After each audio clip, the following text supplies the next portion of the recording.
Okay, instead of putting back the auxiliary water pump right away, I decided I'm going to put the exhaust manifold on the driver's side. Driver's side, yes. And here's the new exhaust manifold gasket. So the other side, the exhaust manifold was not removed at all, so I'm not going to bother with it.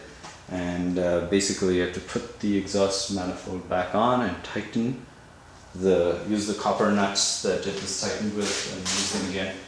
I do have some new ones which I bought for my Mercedes ages ago for just gazillion dollars. But you know, they're 6 in number. For some reason that design, even though that was a 6-cylinder as well, that called only, I guess, I don't remember now.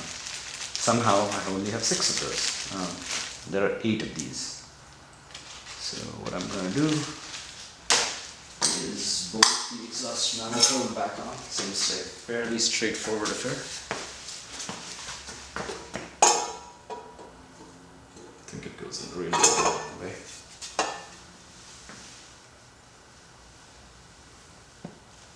Yep, exhaust pointing towards the back as it should be.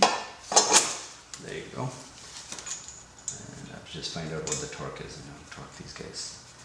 Suspect it can't be very high.